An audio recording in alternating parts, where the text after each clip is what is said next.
മഴക്കാല രോഗങ്ങളെ എങ്ങനെ പ്രതിരോധിക്കാം? തിരുവനന്തപുരം ഗവൺമെന്റ് ആയുർവേദ കോളേജിലെ ശാലാക്യതന്ത്ര വിഭാഗം മുൻ പ്രൊഫസറും മേധാവിയുമായ ഡോക്ടർ എസ് ജയശ്രീ സംസാരിക്കുന്നു. ആദ്യം നമുക്ക് മഴക്കാലം എങ്ങനെ രോഗകാലം കൂടി ആകുന്നത് എന്ന് നോക്കാം. വേനൽക്കാലം കഴിഞ്ഞാൽ ഉടനെ എത്തുന്നു മഴക്കാലം. വേനൽക്കാലത്ത് ഇപ്പോൾ പ്രത്യേകിച്ചും പഴവർഗ്ഗങ്ങളും പഴച്ചാറുകളും ധാരാളമായി ആളുകൾ കഴിക്കുന്നു. ഇവയുടെ ഉപയോഗം ശരീരത്തിലെ ത്രിദോഷങ്ങളുടെ സന്തുലനാവസ്ഥയെ സാരമായി ബാധിക്കുന്നു. വേനൽക്കാലത്ത് വാതം വർദ്ധിക്കുന്നു, എങ്കിലും ചൂട് കാരണം വളരെ വർദ്ധിച്ച് രോഗകാരിയാകുന്നില്ല. മഴക്കാലത്ത് പെട്ടെന്ന് തണുപ്പും മറ്റും വർദ്ധിക്കുന്നതോടെ ഭൂമിയും ശരീരവും രോഗങ്ങൾക്ക് വിളനിലമാകുന്നു. വാതവും മഴക്കാലത്ത് വർദ്ധിക്കുകയാണ് ചെയ്യുന്നത്. വേനൽക്കാലത്തെ ആഹാരവിഹാരക്രമം കൊണ്ട് വർദ്ധിച്ചിരുന്ന ത്രിദോഷങ്ങൾ വളരെ കൂടുതലായി വർദ്ധിക്കുന്നു മഴക്കാലത്ത്. വേനൽക്കാലത്ത് ശരീരബലം കുറവാണ്.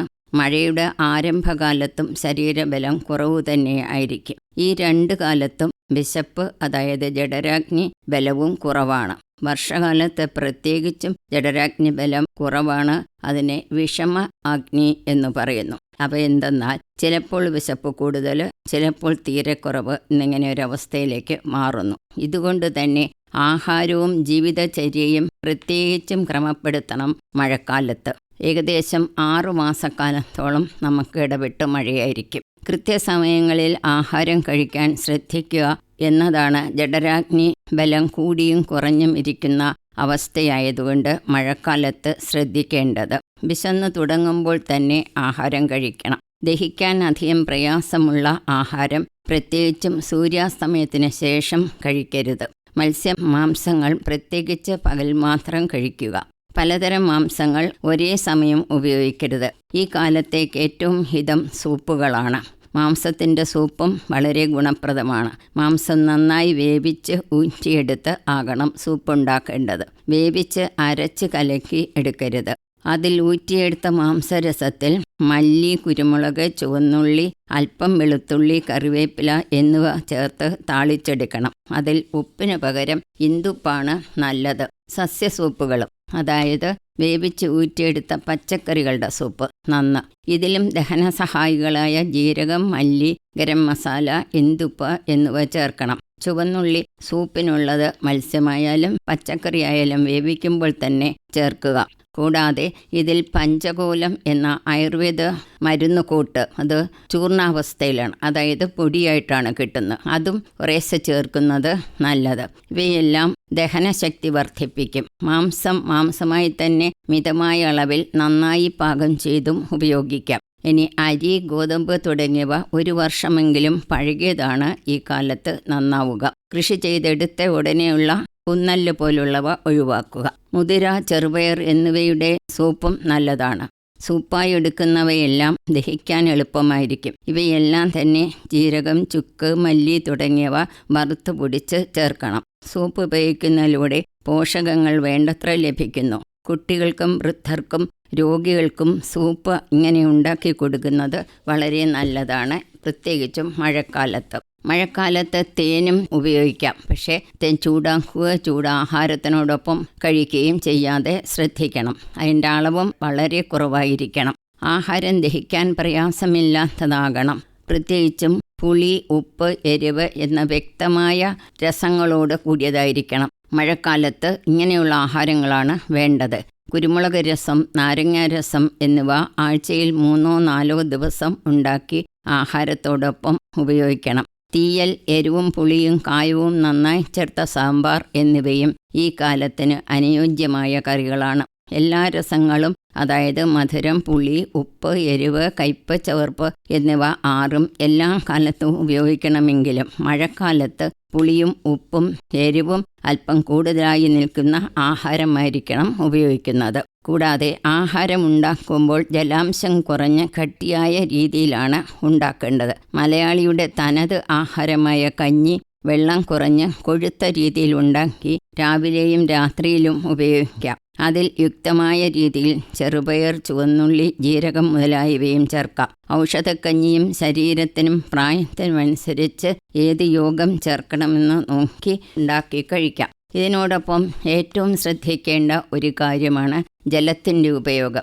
നന്നായി തിളപ്പിച്ച വെള്ളമേ ഈ കാലത്ത് കുടിക്കാവൂ. അതുതന്നെ ജീരകം, മല്ലി, ചുക്ക്, ഏലക്ക എന്നിവയിൽ ഏതെങ്കിലും ഒന്ന് ഇട്ട് തിളപ്പിച്ചതാകണം. അന്നന്ന് തിളപ്പിച്ചത് മാത്രമേ കുടിക്കാവൂ.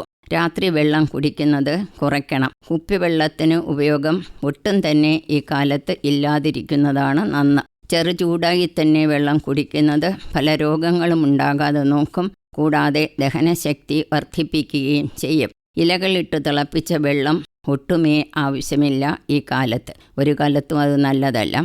കൂടാതെ രാമച്ചം ഇട്ട് തിളപ്പിച്ച വെള്ളം മഴക്കാലത്ത് നന്നല്ല. ഇത്രയും ആഹാരത്തിലും ശ്രദ്ധിക്കേണ്ട കാര്യങ്ങൾ. കുളിക്കുന്നതിലും ശ്രദ്ധിക്കണം. കുളിക്കുന്നതിന് ചെറു ചൂടുവെള്ളം മഴക്കാലത്ത് ഉപയോഗിക്കുന്നത് നല്ലതാണ്. ഏത് കാലത്തും രാവിലെ കുളിക്കുന്നതാണ് നല്ലത്. മഴക്കാലത്ത് തണുപ്പാണെന്ന് കരുതി കുളി താമസിപ്പിക്കേണ്ട. പ്രാതലിന് മുമ്പ് കുളിക്കണം. തീരെ ആരോഗ്യം കുറഞ്ഞവർ ഉച്ചയൂണിന് മുൻപായി തന്നെ കുളിക്കണം. ഈ കാലത്ത് എണ്ണ തേച്ച് കുളിക്കുക പതിവാണല്ലോ. ഏതെണ്ണ വേണം, ഏത് കുഴമ്പ് വേണം എന്നൊക്കെ വൈദ്യനിർദ്ദേശം അന്വേഷിച്ച ശേഷം മാത്രം ചെയ്യുക. പിഴിച്ചിൽ, കിഴി തുടങ്ങിയവ അതീവ ശ്രദ്ധയോടെ ചെയ്യേണ്ട ക്രിയാക്രമങ്ങളാണ്. കിഴിയിൽ പിഴച്ചാൽ കുഴിയിൽ എന്നാണ് പഴമൊഴി. ഇവ പഞ്ചകർമ്മം എന്ന വലിയ ചികിത്സാ പദ്ധതിയുടെ പ്രാരംഭ ക്രിയകൾ മാത്രമാണ്.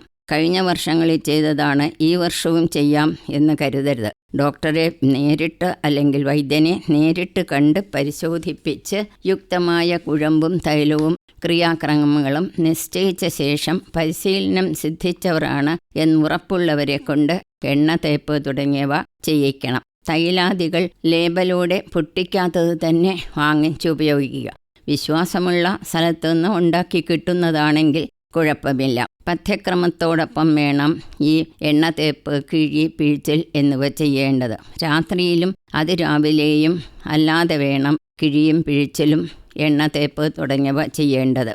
ഇത്രയുമാണ് നമ്മൾ പ്രതിരോധത്തിനായി ശ്രദ്ധിക്കേണ്ട കാര്യങ്ങൾ. ഇനി രോഗങ്ങളെക്കുറിച്ച്. ജലദോഷം, പനി, വയറിളക്കം, മഞ്ഞപ്പിത്തം, വാതരോഗങ്ങളായ കൈകാൽ വേദന, തലവേദന, പക്ഷാഘാതം മുതൽ പല പല രോഗങ്ങളും തലപൊക്കുന്ന ഒരു കാലമാണ് മഴക്കാലം. ഈ രോഗങ്ങൾ ഉണ്ടാകാതിരിക്കാൻ മുൻപറഞ്ഞ കാര്യങ്ങൾ ശീലിക്കുകയും അതോടൊപ്പം രോഗം വന്നാൽ ഡോക്ടറെ കണ്ട് ചികിത്സ തേടുകയും വേണം. ഇവയെല്ലാം ഫലപ്രദമായ പാർശ്വഫലങ്ങളില്ലാത്ത ചികിത്സകൾ ആയുർവേദം നിർദ്ദേശിച്ച് നടത്തിവരുന്നുണ്ട്. അത്യാവശ്യമായി വീട്ടിൽ കരുതി വയ്ക്കാവുന്ന മരുന്നുകളാണ് അഷ്ടചൂർണം, വില്വാദി ഗുളിക, താലീസപത്രാദി ചൂർണം, വില്വാദി ലേഹ്യം തുടങ്ങിയവ. മുറിവെണ്ണ, രാസ്നാദി ചൂർണം, കച്ചൂരാദി ചൂർണം എന്നിങ്ങനെ പുറമേ ഉപയോഗിക്കാനുള്ള ചില മരുന്നുകളും കരുതാം. ചെറുതും വലുതുമായ ജീവികൾ കടിച്ചാലോ കുത്തിയാലോ പ്രാഥമികമായ ചികിത്സ എന്നതിൽ വില്വാദി ഗുളിക പുറമേ അരച്ച് പുരട്ടുന്നത് നല്ലതാണ്. അവ സൂക്ഷിച്ചു വച്ചിരുന്നാൽ രാത്രിയിലായാലും നിങ്ങളുടെ സ്വന്തം ആയുർവേദ ഡോക്ടറെ ഫോണിലോ മറ്റോ വിളിച്ച് സംശയ നിവൃത്തി വരുത്തി ഇവ യുക്തമായി ഉപയോഗിക്കാം. ക്ഷീരബല 101, ധാന്വന്തരം 101 ആവർത്തി എന്നിവയും കരുതി വയ്ക്കാം. ചില അരിഷ്ടങ്ങളും ആസവങ്ങളും ഈ കാലത്ത് നല്ലതാണ്. അവ രോഗത്തിനും രോഗിയുടെ പ്രകൃതിക്കും അവസ്ഥയ്ക്കും പ്രായത്തിനുമനുസരിച്ച് വേണം ഉപയോഗിക്കേണ്ടത്. പഞ്ചായത്തുകൾ തോറും ഡിസ്പെൻസറികളും ജില്ലകൾ തോറും ആയുർവേദ ആശുപത്രികളും ഉണ്ടല്ലോ. നന്നായി ശരിയായി പഠിച്ചു പാസ്സായി പ്രാക്ടീസ് ചെയ്യുന്ന ധാരാളം ആയുർവേദ ഡോക്ടർമാർ പ്രൈവറ്റായും ചികിത്സിക്കുന്നുണ്ട്. അതുകൊണ്ട് ഇതിനെല്ലാം ഒരു ആയുർവേദ ഡോക്ടറെ സമീപിക്കുക പ്രയാസമുള്ള കാര്യമല്ല. വൈദ്യനിർദ്ദേശത്തോടൊപ്പം മരുന്നുകളും മറ്റും ഉപയോഗിച്ചാൽ മഴക്കാല രോഗങ്ങളെ ചികിത്സിക്കാം. അവ ഉണ്ടാകാതെ പ്രതിരോധിക്കുകയും ചെയ്യാം. മഴക്കാല രോഗങ്ങളെ എങ്ങനെ പ്രതിരോധിക്കാം? തിരുവനന്തപുരം ഗവൺമെന്റ് ആയുർവേദ കോളേജിലെ ശാലാക്യതന്ത്ര വിഭാഗം മുൻ പ്രൊഫസറും മേധാവിയുമായ ഡോക്ടർ എസ് ജയശ്രീ സംസാരിക്കുകയായിരുന്നു ഇതുവരെ. പ്രകാശധാര